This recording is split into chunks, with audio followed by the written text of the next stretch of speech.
Merci Jésus. Alléluia. Grand merci David pour cette confiance que tu as montrée à l'Église Assemblée chrétienne de Bâle, une église d'arrière-plan culturel africain. Moi, personnellement, je crois qu'il y a de la place pour la culture africaine dans une église du Gospel Center de la Suisse et en particulier ici dans le Jura. Amen. Et ce que nous avons vécu hier, cette merveilleuse soirée, j'ai dit à David, pour moi, je pense que même pour le monde qui nous regarde, c'est un témoignage de voir des Africains, des Jurassiens et même des Suisses louer Dieu ensemble. Ça glorifie notre Dieu et ça envoie un bon message dans le monde. Et merci vraiment David pour cet exemple de foi, parce que c'est vraiment un exemple de foi. Je prends vraiment exemple sur ta confiance, parce qu'il ne t'a pas fallu beaucoup de temps pour me faire confiance. En fait, on s'est vu, ça n'a pas vraiment duré, et moi je voyais vraiment ton cœur s'ouvrir, et pour moi je l'ai pris vraiment comme un exemple de foi. Parce que des fois, tu arrives dans un milieu, il faut 1000 preuves pour qu'on te fasse confiance. Mais lui, il a l'audace de la foi, il prend des risques des fois, il fait confiance des fois, sans avoir toutes les preuves en main. Ça, c'est la foi. Et je te remercie vraiment pour ça. Et merci à l'Église et que le Seigneur vraiment nous conduise dans sa parole ce matin et sur le chemin dans lequel il nous appelle ensemble pour sa gloire. Prions le Seigneur. Père, que toute la louange, toute la gloire soit à toi ce matin. Accompagne-nous, Seigneur, dans ce message, dans ce culte, et que tu puisses transformer nos cœurs à ton image, que nous atteignions la maturité dont nous avons besoin, jusqu'au jour où tu viendras nous prendre pour l'éternité. Merci, Seigneur Jésus. Amen. Le titre de mon message ce matin, c'est « L'Éternel est avec toi, vaillant guerrier, vaillant héros. L'Éternel est avec toi, vaillant héros. » Parole adressée à Gédéon à son époque, mais je le crois vraiment de tout mon cœur que c'est une parole qui nous est adressée aujourd'hui dans cette église et dans l'église corps du Christ au XXIe siècle. Ce n'est pas un oncle qui est avec toi, ni ton copain d'enfance, ni tes parents, ni les comptes en banque, ni des amis de quelconque, je ne sais pas de quelle origine. Celui qui est avec toi, c'est l'Éternel, Dieu des armées. Les cieux proclament sa grandeur. Quand tu observes la mer et toute la création qu'il a faite, tu peux un tout petit peu mesurer la puissance, la grandeur, l'intelligence de celui dont nous sommes en train de parler. Nous sommes dans le texte de Juges, chapitre 6. Nous lisons les 16 premiers versets. Juges, chapitre 6. Les enfants d'Israël firent ce qui déplaît à l'Éternel. Et l'Éternel les livra entre les mains des Madian pendant 7 ans. La main des Madian fut puissante contre Israël. Pour échapper à Madian, les enfants d'Israël se retiraient dans les ravins des montagnes, dans les cavernes et sur les rochers fortifiés. Quand Israël avait semé, Madian montait avec Amalek et les fils d'Orian, et ils marchaient contre lui. Ils campaient en face de lui, détruisaient les productions du pays jusqu'à Gaza, et ne laissaient en Israël ni vivre, ni brebis, ni bœufs, ni âne.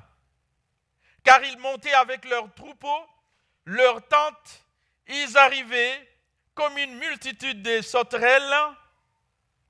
Ils étaient innombrables, eux et leurs chameaux, et ils venaient dans le pays pour le ravager. Israël fut très malheureux à cause de Madian, et les enfants d'Israël crièrent à l'Éternel. Lorsque les enfants d'Israël crièrent à l'Éternel au sujet de Madian, l'Éternel envoya un prophète aux enfants d'Israël.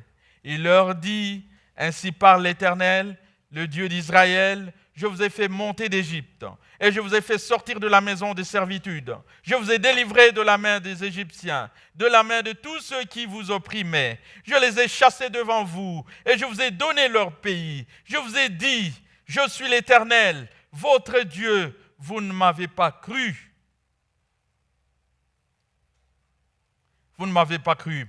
Je suis l'Éternel, votre Dieu.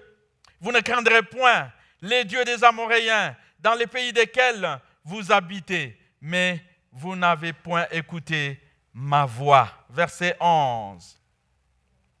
L'Éternel, puis vint l'ange de l'Éternel plutôt, et il s'assit sous le térébinthe d'Ophra qui appartenait à Joas de la famille d'Abiézer. Gédéon, son fils, battait du froment au pressoir pour le mettre à l'abri de Madian. L'ange de l'Éternel lui apparut et lui dit, « L'Éternel est avec toi, vaillant héros. » Nous pouvons dire Amen. L'Éternel est avec toi, vaillant héros. Gédéon lui dit, « Ah, mon Seigneur, si l'Éternel est avec nous, pourquoi toutes ces choses nous sont-elles arrivées? Et où sont les prodiges et les miracles que nos pères nous racontaient quand ils disaient, « L'Éternel ne nous a-t-il pas fait sortir d'Égypte? Mais maintenant l'Éternel nous a abandonnés et nous livre entre les mains des Madians. » L'Éternel se tourna vers lui et lui dit, « Va avec la force que tu as et délivre Israël de la main des Madians. N'est-ce pas moi qui t'envoie? » Gédéon lui dit, « Ah, mon Seigneur, avec quoi? Avec quoi délivrerai-je Israël?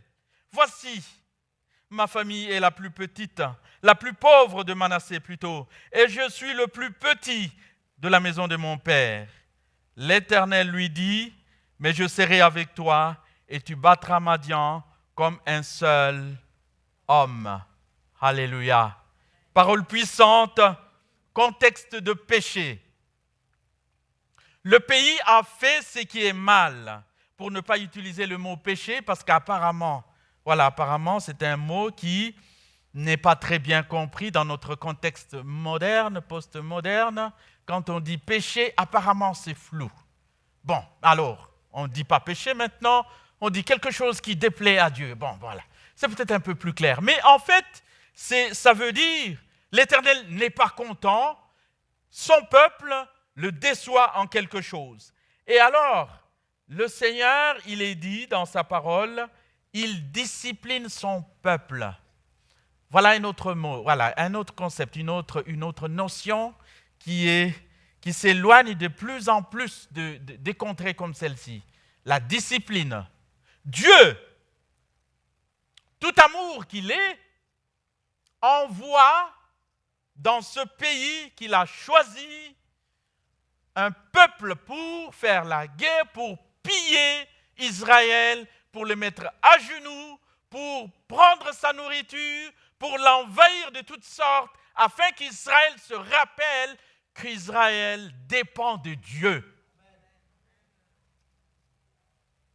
La discipline, c'est une notion qui est encore d'actualité, même après que Jésus est venu dans ce monde pour nous apporter la parole de délivrance, la grâce en personne. Parce que aujourd'hui, voilà, on dit, Jésus est venu sur la terre, donc voilà, je peux faire ce que je veux. De toute façon, je suis sauvé par la grâce, donc après le reste, Jésus s'en occupe. Mais rappelons-nous que quand Ananias et Saphira sont morts à l'église, c'était la discipline de Dieu dans une église du Nouveau Testament. Et ça, c'est après Jésus. C'est le même Dieu qui, quand nous quittons son chemin d'obéissance, il se donne la liberté de nous reprendre comme des enfants jusqu'à ce que nous nous souvenions que nous dépendons de lui. Nous sommes dans un contexte de souffrance, contexte de famine, pays pillé. Les gens pleurent, les gens fuient. Ils vont se réfugier dans les montagnes, dans les cavernes, dans des endroits pour que l'ennemi ne puisse pas les voir. Contexte de pauvreté, contexte de souffrance. Quelque chose qui est merveilleux ici dans ce texte, qui est dit dans ce texte, c'est au verset 6, il est dit « Et Israël invoqua l'Éternel ». Et quand Israël a invoqué l'Éternel, eh bien, l'Éternel n'a pas fait la sourde oreille. L'Éternel a entendu la prière de ses enfants et il a répondu en envoyant un prophète. Et la mission du prophète, c'est quoi? C'est ramener le peuple vers son Créateur. Et c'est dans ce contexte-là qu'une fois que le Seigneur a répondu à la demande de son peuple, il va appeler ce vaillant héros dont nous sommes en train de parler, qui s'appelle Gédéon. Alléluia. Bien-aimé, Dieu est bon. Ça a l'air d'être évident, mais c'est important de le répéter. Est-ce qu'il y a quelqu'un qui est dans la souffrance? La Bible est claire. Que tu sois chrétien, que tu sois non chrétien, en tout cas, la Bible dit, si quelqu'un est dans la souffrance, qu'il prie. C'est une déclaration de Dieu parce que Dieu sait que si vraiment quelqu'un, suite à un contexte de souffrance, implore l'Éternel, l'Éternel va exaucer. Parce qu'il est bon. Est-ce qu'il y a encore des intercesseurs dans nos familles? Tellement de difficultés. Des gens qui doivent prier dans le palais fédéral suisse, à genoux, pour prier pour nos ministres, pour prier pour le pays, pour prier pour l'ambiance dans laquelle nous sommes, pour prier pour l'évangile en Suisse. Dieu va entendre la prière de ses enfants. Dieu aimerait voir des intercesseurs être levés dans nos familles. Pas seulement se plaindre, ah oui, voilà, il y a des problèmes, il y a des problèmes. Oui, mais s'il y a des problèmes, il faut qu'il y ait des solutions. Mais il faut qu'il y ait des gens qui font comme les Israélites ont fait à l'époque de Gédéon. Nous sommes en souffrance, il y a un problème, et des gens lèvent un mur d'intercession devant l'Éternel et croient que le Seigneur va faire quelque chose. Je t'invite, bien-aimés frères et sœurs, même toi qui es sur les nets, qui nous suis, si tu invoques l'Éternel Dieu des armées, créateur des cieux et de la terre, comme c'est dit dans Jérémie 33:3, c'est juste, hein? 33:3, c'est le téléphone de... Si tu invoques l'Éternel, il te répondra. Il a répondu ici, il n'y a pas de raison qu'il ne réponde pas à moi aujourd'hui. Il n'y a pas de raison. Donc, soyons des intercesseurs. Quand il y a un problème, mettons les plaintes à côté, mettons-nous à genoux, invoquons l'Éternel Dieu et il répondra. Amen. C'est ce qu'il y a eu là et le Seigneur répond et il vient au travers d'un prophète annoncer la parole de Dieu et là il vient aussi à travers Gédéon, il vient en personne. L'ange de l'Éternel vient rencontrer un individu quelconque et il lui adresse cette parole. Cher monsieur Gédéon, j'aimerais t'annoncer que tu es un vaillant héros. Et moi je suis là avec toi. Amen. Amen. Bon, si tu ne le trouves pas bon, moi je le trouve bon. Tout d'un coup, comme ça, un matin, tu te réveilles, il y a quelqu'un qui sonne à la porte, tu penses que c'est le postier, et non, ce n'est pas le postier, c'est l'ange de l'Éternel qui vient t'annoncer, cher monsieur chrétien, chère madame chrétienne, l'Éternel des armées, le Dieu créateur des cieux et de la terre, est avec toi. Est avec toi. Est avec toi et Qu'est-ce que ça veut dire en clair? Ce n'est pas juste une phrase comme ça toute simple. Dieu voulait dire à Gédéon, à partir de maintenant, puisque vous avez remarqué la souffrance, et puisque vous êtes revenu à l'Éternel, je viens te rappeler, Gédéon, que maintenant où nous sommes en train de parler, l'Éternel est avec toi et il n'y a plus de temps à perdre. Ce que je te demande, tout de suite, tu te lèves, tu prends tout ce que tu dois prendre et tu vas délivrer mon peuple. Amen. Vas-y. Ah, ça c'est un impératif. Voilà, c'est pas une formulation. Attends, je vais parler comme un jurassien. Alors, dans toute éventualité, quand tu auras envie, le jour où tu auras la possibilité de pouvoir être sûr que c'est ton appel, alors, quand tu auras évalué tous les risques possibles et que tu auras toutes les assurances, tu pourras te lever et aller. Ici, c'est un impératif. L'ange de l'Éternel le regarde dans les yeux et lui dit, go! Il n'y a même pas, non, va! Attendez.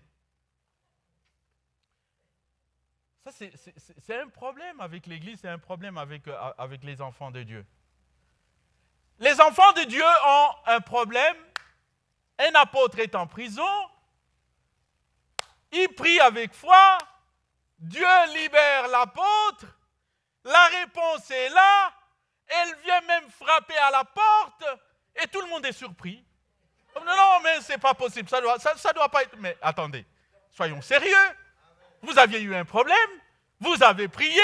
La réponse est là. Et personne ne l'attend. C'est quand même impressionnant ça. Alléluia. Amen.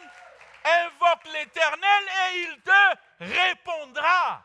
Bien-aimés, ici les enfants d'Israël ont un problème. Ils invoquent l'Éternel. L'Éternel répond. Et quand la réponse est à la porte, on commence à expliquer à Dieu toutes les difficultés. L'Éternel dit, mais attends. Je suis la réponse à la prière que vous avez faite. Je suis là. Et puis, la personne à qui on parle, il a l'air surpris, en fait. Bon, l'Éternel Dieu, oui. Créateur des cieux et de la terre, oui. Et ici, présent, oui. Avec moi. Non, il faut aller vers un autre. C'est peut-être pas moi. Mais si, c'est toi. Il n'y a pas d'éventualité, il n'y a pas de subjonctif, il n'y a pas de conditionnel dans la mesure où il n'y a pas d'éventualité à chercher. C'est va délivrer mon peuple. Point barre. Vas-y. Parce que tout ce qui te manque, je l'ai avec moi et tu l'as avec toi. Et tu ne vas pas avec n'importe qui, tu vas avec moi-même. Tu n'as plus besoin de te soucier de quoi que ce soit. Vas-y, c'est tout. Il n'y a pas à analyser, il n'y a pas à dire est-ce que c'est possible, est-ce que c'est pas possible, est-ce que c'est ça, c'est pas ça. Et tu vois des enfants de Dieu qui prient et qui reçoivent la réponse de Dieu et qui se mettent à dire peut-être que je me suis trompé, j'avais à cœur de pouvoir apporter l'évangile en Afghanistan, mais il est possible que Satan m'ait soufflé ça. Ah bon? Satan a commencé à envoyer des gens aller prêcher l'évangile comme ça. Tu as une bonne pensée du Seigneur et tout d'un coup, il se dit, peut-être que c'est une pensée du diable. Bon, le diable n'a pas de bonnes pensées à part ça. Hein? C'est le Saint-Esprit qui t'a mis ça, c'est le Saint-Esprit qui te donne, qui t'appelle, qui te dit, va, il y a un besoin, tu as prié et moi je te dis, va, vas-y. Oh bien-aimé, ce message concerne l'Église aujourd'hui. Il a été le même qui a parlé à Gédéon, mais il est le même qui parle aux chrétiens du XXIe siècle. Va délivrer mon peuple. Pourquoi? parce qu'il y a problème. Et quel est le problème aujourd'hui au XXIe siècle? Problème de l'évangile qui n'est pas arrivé partout. Voici un exemple. Prends un papier quand tu as fini le culte aujourd'hui. Prends un stylo. Liste tous les membres de ta famille, par exemple, aussi loin que tu peux te souvenir. Mets-les sur un papier et sois sincère avec toi-même. Quand tu regardes tous les noms que tu as couchés sur ce papier et sois sincère avec toi. Si Jésus-Christ revenait aujourd'hui, combien des noms que tu as couchés sur ce papier-là iront au ciel éternellement avec Jésus? Il n'y a même pas besoin d'aller loin. Dans notre famille, je pleure, je dis, Seigneur, aide-moi, afin que dans ma propre famille, les gens écoutent l'évangile de Dieu, qu'ils changent et qu'ils soient sauvés au dernier jour. L'évangile n'est pas rentré encore même dans nos familles. L'évangile n'est pas encore rentré comme le Seigneur le voudrait ici à Delémont. Il y a tellement des âmes qui ne connaissent pas Dieu. Et nous sommes en train d'analyser pour dire, est-ce que Dieu m'envoie? Est-ce que c'est la volonté de Dieu? Mais bien sûr que c'est la volonté de Dieu que tu annonces Christ à tout le monde et à toute occasion, favorable ou non. Amen, amen. J'avais porté une fois ici un message auprès des anciens où nous étions en train d'analyser une étude qui a paru dernièrement, ici en Suisse, où on relevait le fait que les gens qui vont à l'église en Suisse, comme un dimanche comme celui-ci, ne dépassent pas le 3%. Ce n'est pas moi qui le dis, c'est une étude. Bon, disons même jusqu'à 5%. Oh, ben même si je vous accordais 10%. Bien-aimés, qu'est-ce que ça représente devant le besoin de 90 autres pourcents qui ne vont pas à l'église? Voyez-vous qu'il y a du pain sur la planche pour nous les chrétiens jurassiens, nous les chrétiens balois, nous les chrétiens en Suisse ici, et l'église n'a pas le temps de se tourner les pouces. Il y a tellement à faire. Va en Afghanistan, c'est des bombes qui sont en train de tomber là-bas, et Dieu a envie d'y envoyer des chrétiens pour aller annoncer l'évangile. Va en Afrique, va en Inde, va partout dans le monde, et on va voir qu'aujourd'hui, le besoin qui était au temps de Gédéon, le besoin qui était au temps de Luther, le besoin qui était dans n'importe quelle génération est encore le même aujourd'hui. C'est pour cette raison que ce message est encore d'actualité. Va délivrer mon peuple, mon peuple, mon peuple, dans une confusion. Confusion de valeurs aujourd'hui. En Suisse, en Europe, une confusion, on ne sait plus c'est quoi le bien et c'est quoi le mal. Voilà. Hier, on avait des valeurs qui fondaient nos familles. Aujourd'hui, ces valeurs, même l'Église a peur d'affirmer des choses. Je vais pas plus loin. Je vais pas plus loin.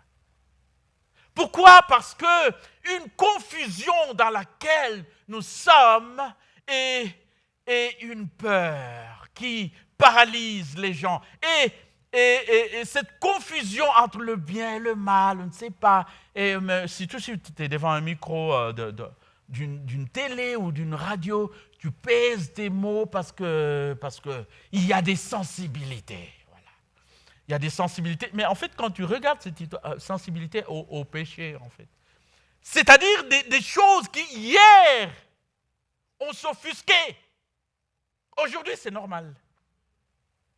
Et nous, l'Église, on doit se tourner les pouces. Voilà. Il n'y a rien à faire. Circuler, il n'y a rien à faire. Non, il y a un grand besoin aujourd'hui. Moi, en tant que pasteur, si je suis invité à bénir des mariages aujourd'hui, 2021, ma prière, c'est que Seigneur, ce mariage que je vais bénir, Seigneur, tu veux bien faire pour qu'il dure. Un peu plus que 5 ans, un peu plus que 7 ans, et qu'il dure aussi longtemps que les mariés vivront. Aide-moi, Seigneur, à ne pas imposer les mains aux mariés qui, dans 5 ans, ne seront plus mariés. C'est ça la société dans laquelle nous sommes, où famille divisée. Qu'est-ce que c'est que le mariage? On ne sait même plus, même la définition est revue. Complètement. Et c'est pour ça qu'aujourd'hui, bien-aimés, à cause de toutes ces familles divisées, volontairement ou involontairement, mais il y a la main de l'ennemi derrière, voyez-vous. Je ne condamne personne, mais il y a quelqu'un qui souhaite que les bases même de notre société tremblent. Vous ne sentez pas, bien-aimés, qu'il y a une peur dans laquelle on nous enferme? Peur de maladie, peur de ceci, peur de cela. Et il y a comme, on est comme dans un climat où c'est comme si on voulait tous nous voir déprimés, quoi. Je ne sais pas. La tête baissée comme ça, trop de problèmes, trop de factures, trop de difficultés, trop de. Et même on n'a plus de liberté de dire certaines choses. Ça, vous pensez que c'est la volonté du Saint-Esprit? C'est la volonté vraiment de Dieu que les gens vivent dans un monde d'incertitude. Qu'est-ce qu'il faut affirmer? On ne sait plus. Voilà, il faut parler avec sagesse, avec nuance. Jamais affirmer, boum, répentez-vous. Non, surtout pas. Péché, non, quand même pas. Les gens ça appartient au passé. Ça. Ah bon? Ça appartient au passé, ça? On a un problème, bien-aimé. Il faut que quelqu'un se lève et aille annoncer Jésus-Christ. Amen.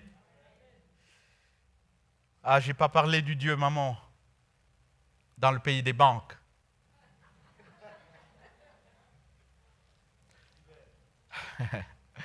Un Dieu qui met à genoux même l'Église. C'est incroyable, hein? Pour qu'un projet puisse se réaliser, il faut que tout l'argent soit là et qu'on soit sûr qu'on peut arriver à la fin. Mais des fois, posons-nous la question, nous obéissons à maman ou nous obéissons à Dieu? Parce que des fois, Dieu ne nous donne pas toutes les garanties. Hein? Tu poses une première pierre et tu ne sais pas trop d'où viendra la deuxième. Voilà. Ce n'est pas toute l'assurance comptable pour dire, écoutez, tous les chiffres sont au vert, allez-y, construisez. Eh bien, si vous y allez comme ça, c'est une église qui va avoir des problèmes. Pourquoi? Parce que, dépendant du pognon, c'est maman qui décide. Ce n'est pas qu'il ne faut pas faire des calculs, il faut faire des calculs. Ce que je suis en train de dire simplement, c'est que nous avons un Dieu qui ne dépend pas des francs suisses. Il n'a pas besoin, il n'est pas limité par des dollars américains. Il est tout puissant. Il est au-dessus de toutes les banques.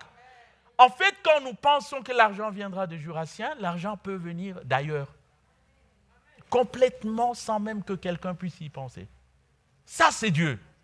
Et alors, pendant que nous calculons, pensons au fait que nous laissons une place au Seigneur pour agir, nous faisons ce qui est possible, et ce qui est impossible à nous est possible à Dieu.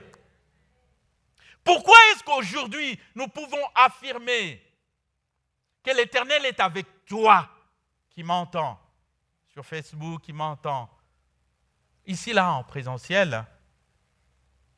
Dieu, il n'est pas resté au ciel, en train de nous laisser faire ce que nous voulons. Il est venu en Jésus-Christ. Il est venu résoudre le problème du péché. C'est-à-dire, là où nous étions dans le péché, lui, il a répondu. Il est venu en Jésus. Il est mort sur la croix pour nous donner la solution par rapport au péché. Et là où j'étais faible, il est venu lui-même par le Saint-Esprit, habitant en moi, pour me donner la force de pouvoir faire son travail. En plus, tu as entre tes mains un livre qu'on appelle la Bible, qui a des promesses qui ne mentent pas. Vous êtes d'accord? Et donc, ce qui est écrit dedans n'est pas là pour faire joli dans la nature, mais des déclarations de quelqu'un qui ne peut jamais mentir. Nous avons Dieu en nous, nous avons le Saint-Esprit en nous, nous avons la parole en nous et avec nous, et nous avons des déclarations du Seigneur qui nous dit « Je suis moi-même avec toi tous les jours jusqu'à la fin du... » Jésus l'a dit, non? Jésus l'a dit, Matthieu 28, il l'a dit. Vous voyez qu'il l'a... Jésus a trouvé que c'était important que cette déclaration soit répétée à chaque fois. Il avait dit à Gédéon, les gens après Gédéon essayent d'oublier peut-être Dieu est avec nous ou pas. Jésus le déclare à chaque chrétien du XXIe siècle, sache que si quelqu'un me reçoit, il reçoit mon Père. Et mon Père et moi, nous ferons nos bagages, nous viendrons habiter chez la personne. Amen. Voilà pourquoi aujourd'hui, je peux dire, et nous pouvons dire aujourd'hui, l'Éternel des armées est avec toi, vaillant héros. Ce n'est pas un mensonge, ce n'est pas une déclaration politique, ce n'est pas une déclaration je ne sais pas quoi, c'est tout simplement la vérité de la parole de Dieu. Comme tu es là, tu n'es pas seul et tu n'as pas besoin de sombrer dans la solitude. Solitude, je suis seul, il n'y a personne à côté de moi, je ne suis pas connu, je ne suis pas... Eh bien non! Que je sois marié ou que je ne sois pas marié, Christ en moi, espérance de la gloire. Si le Seigneur permet que je me marie, et là je parle pour le célibataire, moi je suis marié, mais ce n'est pas le manque d'un conjoint qui doit définir mon identité. Non! Non, je suis seul, humainement parlant, physiquement parlant, j'ai une certaine affectivité et je dois répondre à certains besoins physiques, physiologiques, d'accord. Mais Christ est avec moi. Est-ce que vous savez qu'il y a des personnes mariées qui sont aussi dans la solitude? Ils sont à deux, mais ils sont seuls à deux. Bon.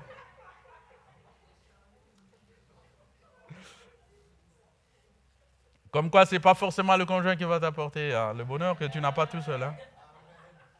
C'est faux. Le bonheur, tu l'as quand tu as réalisé que l'Éternel des armées est avec moi. Conjoint ou pas conjoint, il est avec moi. Et c'est la déclaration de Dieu. Et je saisis cette déclaration et je n'ai pas peur, je n'ai pas des angoisses, je n'ai pas besoin que quelqu'un d'autre viennent compléter quelque chose qui aurait manqué avec Jésus. Vous savez quoi? Si le Seigneur juge bon d'envoyer un conjoint dans la vie d'une personne, au moment opportun, il l'enverra. Si ce n'est pas encore le moment, il ne l'enverra pas. Bon, nous, on a l'impression que les années passent, ça tarde, il est en retard, il n'a pas compris que moi, je devais être accompagné. Vous lui donnez des leçons, mais il veut d'abord te guérir de ta solitude personnelle déjà. Une fois que tu es guéri de ça, le monsieur ou la dame qui viendra à côté trouvera déjà une personne épanouie déjà. Épanouie sans l'autre, épanouie. Et comme ça, vous serez épanoui. Quand il sera, vous serez épanoui à deux. Tu ne vas pas seulement sucer comme, je ne sais pas, cet animal qui suce le sang. Sensu, voilà. J'apprends certains mots. Non, donc j'attrape le conjoint, je lui suce tout le jus qu'il a, tout le sang, il ne fait pas ci pour moi. Il y a une maladie là, il faut demander la guérison au Seigneur. C'est au Seigneur qu'il faut s'attacher comme ça. On aime, il y a amour, mais ce n'est pas le conjoint qui détermine ma vie et mon épanouissement. Je ne sais pas pourquoi je suis amené sur ce terrain, mais le Seigneur nous aime. Amen, nous aide. Un problème avec Gédéon, et là nous sommes au verset 15. C'est le problème que... On va aller vers la fin très rapidement. Ça va, alors, merci pour l'encouragement. Un problème avec Gédéon. Gédéon dit ceci, voilà. Il explique à Dieu comme si Dieu n'était pas au courant. Cher Éternel, d'abord, je ne sais pas que c'est toi, parce qu'il demande des preuves après, mais bon, ça c'est une autre histoire. Mais j'aimerais t'informer que moi, normalement, j'appartiens à une famille qui n'a pas d'argent, je ne suis pas jurassien de naissance, mon père n'a pas eu d'héritage ici, sur cette terre, et je suis fils d'agriculteur, et je n'ai pas eu des moyens. Et donc, Non, je ne suis pas issu d'une famille de banquiers. Tu vois?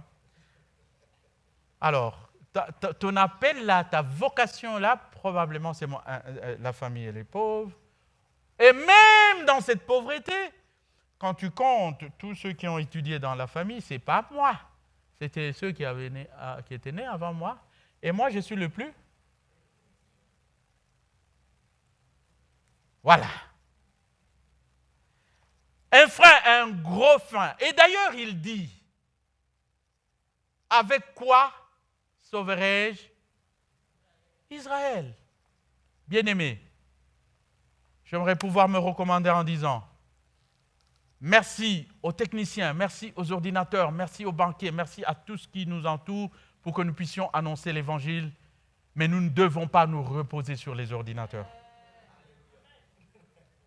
S'il n'y avait que ça, une personne comme moi ne prêcherait pas l'Évangile. Vous voyez bien, je n'ai même pas de PowerPoint.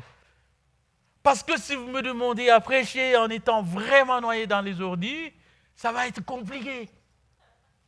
Mais le Saint-Esprit est au-dessus du PowerPoint, voyez-vous. Alléluia. Il est complètement au-dessus de tout ce que nous pouvons avoir comme moyen. Donc, quand le Seigneur t'envoie, ne compte ni sur l'argent, ni sur ton intelligence, ni sur tes études, ni sur quoi que tu as ou que tu n'as pas. Va avec la force que l'Éternel te donne et tu battras Madian comme un seul homme. Tu remporteras des victoires, car celui qui est avec toi a toutes choses avec lui.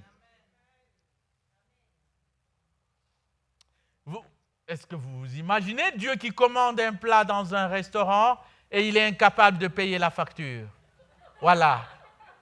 Vous allez avec Jésus dans un restaurant, assis sur une table, vous commandez une pizza ou je ne sais pas quoi, entrecôte de bœuf.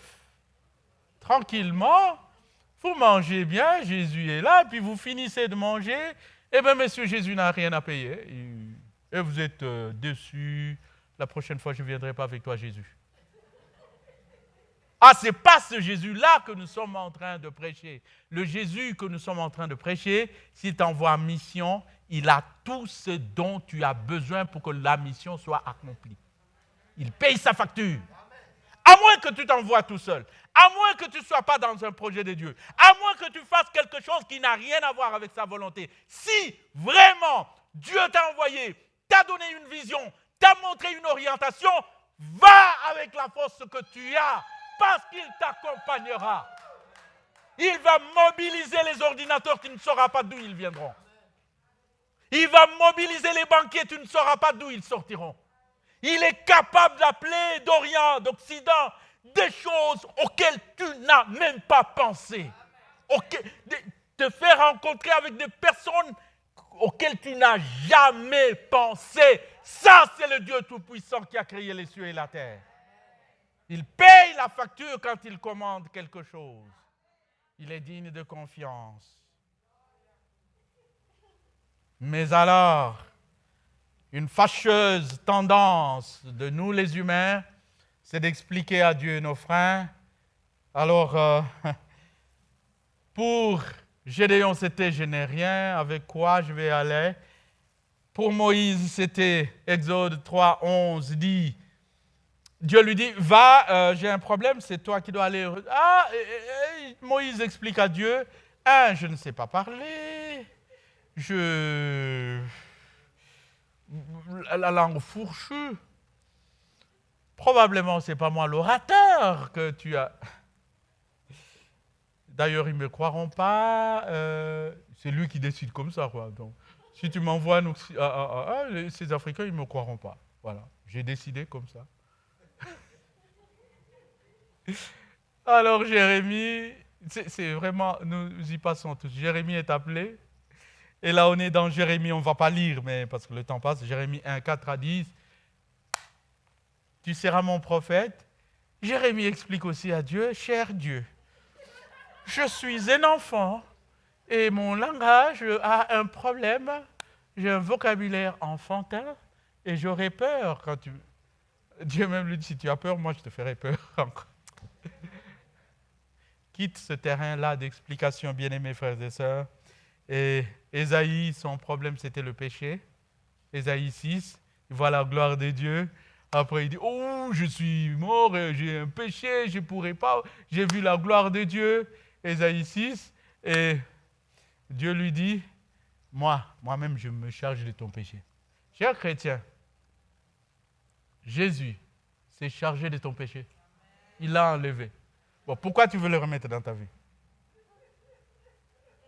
Il l'a enlevé. Et si tu arrivé de tomber dans le péché et de commencer à trembler comme Esaïe, là, j'ai péché. La Bible dit dans 1 Jean 1,9, si tu as péché, dis-le à Dieu, confesse.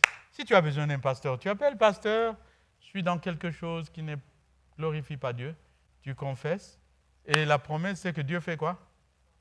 Il te pardonne. Donc le péché ne peut pas t'empêcher d'annoncer l'évangile. Amen. Aujourd'hui, ce dimanche, bien aimé, pendant qu'on est en train d'aller vers la fin de notre message,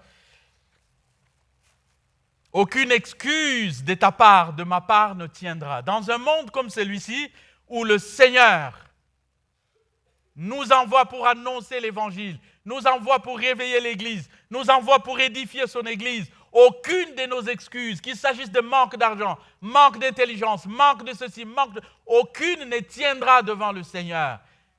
Je te rappelle juste que tu as l'Éternel des armées dans ta vie. Il a tous ce dont nous avons besoin pour que nous puissions aller. Ici, le dernier message que j'avais apporté ici, je ne sais pas s'il y en a qui se souviennent encore du titre, c'était la puissance de Dieu dans la faiblesse humaine. La puissance de Dieu dans la faiblesse humaine. C'est-à-dire, tout ce que je peux présenter comme excuse devant le Seigneur pour ne pas aller dans la mission, je peux le prendre, le déposer aux pieds de Jésus, et Jésus les transforme. Grâce à ça, je suis dépendant au Seigneur, et il me transmet sa force, et je suis transformé. Il n'y a plus d'excuses. Il n'y a plus d'excuses. Amen. Ne te limite pas. Que je ne me limite pas. Lèvons-nous, bien-aimés frères et sœurs, et allons délivrer le peuple de Dieu. Allons annoncer l'évangile du Seigneur. Travaille, entreprends, conçois, fais quelque chose, sors de la théorie pure, agis. Dieu est avec toi. Tu es un vaillant héros. Nous pouvons déclarer là, chacun comme nous sommes. Dieu est avec moi. Dis-le déjà toi-même, Dieu est avec moi. Ce n'est pas un mensonge, hein, Dieu est avec moi. Moi, quand je me le dis, ça me change. Dieu est avec moi. Dieu est avec moi. Donc, je ne permets à personne de me le faire douter. Dieu est avec moi. L'Éternel, Dieu, créateur des cieux et de la terre, est avec toi. Arrêtons de continuer à prier pour Seigneur, donne-moi le Saint-Esprit. Donne-moi le Saint-Esprit. Il est déjà venu, il est avec toi. Il est avec toi. Il est avec toi. Ce n'est pas que c'est un problème que de demander la plénitude du Saint-Esprit, mais mon problème, c'est quelqu'un qui prie pour le Saint-Esprit et qui n'a aucun projet de faire quelque chose pour Dieu. Bon, tu le demandes pourquoi? Pour faire joli dans la nature. Ah, il ne vient pas embellir la vie des chrétiens comme ça, tranquille. Non. Si le Saint-Esprit est venu, c'est pour que tu sois conquérant, que tu travailles et que tu fasses avancer le royaume de Dieu. Et il est déjà là, dans cette église, Gospel Sainte, il est là. Et il est là dans ta vie. Il reste que tu puisses te lever, te mettre en action, agir, vaincre tes peurs et dire « L'Éternel des armées est avec moi. » Et j'irai de victoire en victoire, et je suis plus que vainqueur par le sang, le nom de Jésus-Christ. Exactement comme David a dit, Goliath, tu es venu avec moi avec des armes sophistiquées, je viens auprès de toi au nom de l'Éternel des armées. Ne laisse pas l'armée ennemis insulter l'Église de Dieu, insulter les pasteurs, insulter le peuple de Dieu. Ne laisse pas la Suisse vivre dans l'inquiétude. Ne laisse pas la Suisse vivre dans le traumatisme de la télé. Des informations déprimantes tout le temps, alors que l'Église a la bouche fermée. Lève-toi et dis, oui, vous annoncez la peur et que l'économie, je ne sais pas quoi, mais mon Dieu pourvoira à mes besoins.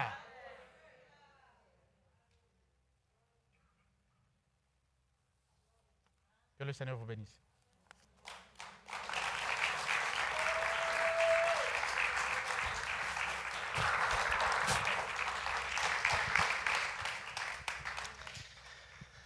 Alléluia, gloire à Dieu. Amen. Je n'ai pas l'intention de tirer en long pour tirer en long, mais mon souci, c'est toujours dans tout ce qu'on a entendu, dans tout ce qu'on a vécu, qu'est-ce qu'on en fait quand même après. Et puis, je crois que dans un message, comme nous avons entendu de Anna Clay, merci beaucoup, j'aimerais te dire que ce n'est pas difficile de te faire confiance. Parce que quand on sent l'Esprit de Dieu, quand on a un même cœur, l'Esprit de Dieu, les choses sont faciles. Les choses sont faciles parce qu'on sent, on reconnaît. L'odeur du Saint-Esprit, il a une odeur, un bon parfum. Il sent l'amour, il sent la justice, il sent l'humilité. Puis quand on sent les choses, ce n'est pas dur de se faire confiance. Seigneur Jésus, j'aimerais te remercier. Et j'aimerais encore qu'on puisse faire quelque chose. Il faut qu'on se mette à genoux. Et je suis très sérieux. Si tu ne peux pas te mettre à genoux à cause des soucis de maladie, sur ta chaise, incline-toi. Mais si tu as l'occasion et tu as la possibilité de te mettre à genoux, il faut qu'on se mette à genoux. Nous avons chanté ce matin, il est 3 fois saint. La prédication d'Anna Clay a donné un feu dans nos cœurs, mais en même temps, il y a un avertissement. On veut enlever notre manteau de pauvreté. On veut enlever nos idoles. On veut que l'Esprit Saint redonne de la puissance et de la force à l'Église. C'est pour ça, Seigneur, que nous nous inclinons devant toi. Pardon, Seigneur, pour toutes les fois qu'on t'a méprisé. Pardon, Seigneur, pour toutes les fois qu'on t'a dit que on était trop faible, on était trop petit. Pardon, Seigneur, pour ce manteau de pauvreté qui est dans notre esprit. Pardon parce qu'on a essayé de négocier avec toi l'envoi. On a essayé de négocier avec toi la mission. Et Seigneur, ce que je prie pour ma vie et pour l'Église en étant le pasteur de cette Église, Saint-Esprit, que tout ce qu'on a entendu ce matin, que chacun puisse le garder fort dans son cœur, afin que le Saint-Esprit fasse son œuvre dans ma vie et dans la vie de mes frères et sœurs. Qu'aucune des paroles qui ont été dites aujourd'hui, de la parole des temps de louange, aux paroles prophétiques et aux messages, que tout soit retenu, afin que ton esprit puisse faire ton œuvre dans nos vies, afin que l'esprit puisse déborder de nos vies, afin que nous puissions retrouver, comme Gédéon il a dit, mais ils sont où les signes et les prodiges qu'on entendait? Ils sont où ces grandes choses? Des fois, on pourrait avoir le même dialogue, Seigneur, et on veut retrouver la force, la puissance que donne ta parole. Et j'aimerais encore qu'on puisse faire un petit moment de silence et que chacun se place devant Dieu.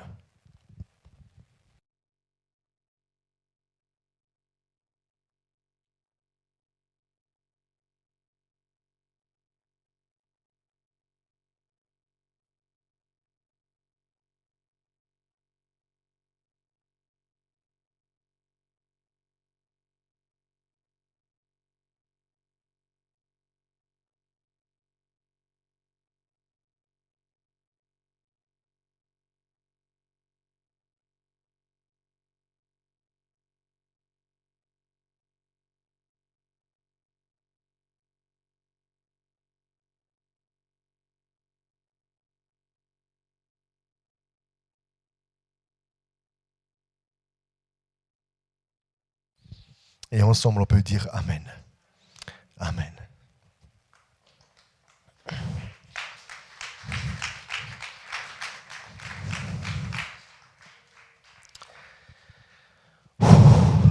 Waouh. Merci énormément, Anna-Clé, pour ton message. Que Dieu te bénisse, toi et toute ton église. Est-ce que les gens de ton église peuvent se lever? Comme ça, on peut les voir. Ils sont plusieurs. On peut les applaudir.